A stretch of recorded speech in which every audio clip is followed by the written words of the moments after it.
নোয়াখালীর হাতিয়া উপজেলার চানন্দি ইউনিয়ন একসময় ছিল জনবসতির প্রাণচল এলাকা। আজ সেই জনপদের বড় একটি অংশই নদী গর্ভে হারিয়ে গেছে। একের পর এক ভাঙনে নিশ্চিহ্ন হয়েছে বসতভিটা, বাজার, শিক্ষা প্রতিষ্ঠান, বদলে গেছে হাজারো মানুষের জীবনযাত্রা। আলামিন বাজারের বাসিন্দা আবু তাহের সেই দীর্ঘ ভাঙনের জীবন্ত সাক্ষী। কৃষিকাজ করে জীবিকা নির্বাহ করতেন তিনি, কিন্তু জয়বাজার, কেরিংচর ও নলের চরে বসবাসকালে ৩ বার নদী ভাঙনের শিকার হয়ে এখন প্রায় নিঃস্ব। নদীর দিকে তাকিয়ে তার প্রশ্ন, কবে থামবে সর্বনাশা নদীর এই ভয়াল থাবা। বর্তমান আমি ৩ বারে বাঙ্গার কবলে পড়ে বিচ্ছিন্ন হয়ে গেছি। এখন যেখানে আছি এটা অতি দ্রুত যদি কাজ না হয় তাহলে আমি একেবারে সর্বহারা হয়ে দাঁড়াবো রাস্তার পাশে। আর কোথাও আমাদের কল্লা গুজবের মতো কোনো ঠাই অবস্থান নাই।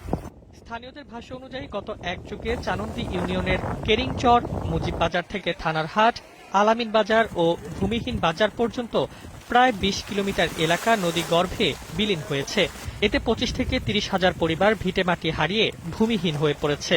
অনেক পরিবারকে ৩ থেকে ৪ বার পর্যন্ত স্থান পরিবর্তন করতে হয়েছে।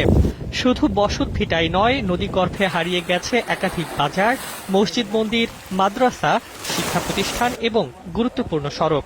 ফলে জনজীবনে নেমে এসেছে স্থবিরতা, ব্যাহত হচ্ছে শিক্ষা ও অর্থনৈতিক কার্যক্রম। আমাদের এখানে প্রায় বর্ষার আগে ২ কিলো ভাঙে গেছে।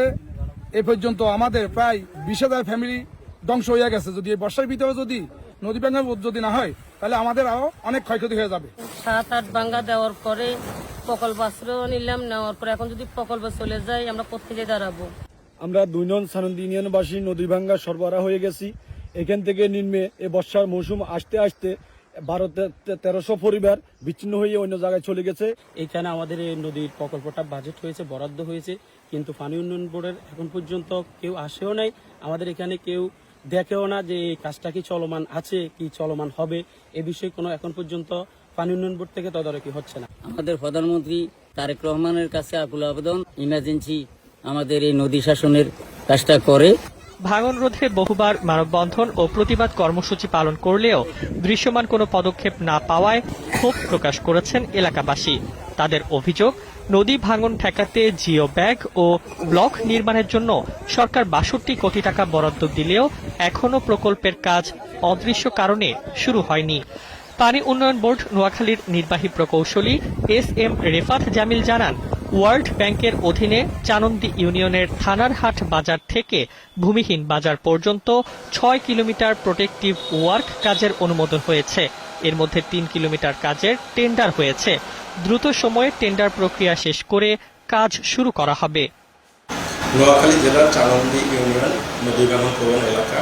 এখানে থানারহাট বাজার থেকে প্রায় ভূমিহীন বাজার পর্যন্ত নদী ভাঙনের তীব্রতা অত্যন্ত বেশি। এর জন্য ইতিমধ্যে প্রায় থানারহাট বাজার থেকে ভূমিহীন বাজার পর্যন্ত প্রায় ৬ কিলোমিটারের একটি প্রিকশনারি প্রোটেক্টিভ ওয়ার্কের প্রস্তাব দাখিল করা হয়েছিল।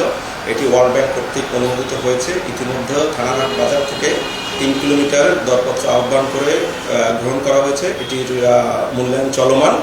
এটি মূল্যায়ন শেষে ওয়ার্ক অর্ডার হলে আমরা কাজ বাস্তবায়ন করতে পারবো।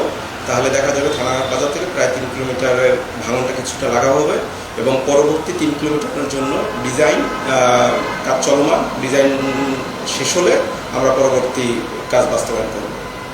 শুধু প্রকল্প অনুমোদন নয়, দ্রুত কার্যকর পদক্ষেপ গ্রহণ করে বর্ষার আগেই স্থায়ী প্রতিরক্ষা ব্যবস্থা গড়ে তুললে নদী ভাঙনের এই নির্মম চিত্র আর দেখতে হবে না নদী পারের এই মানুষগুলোর।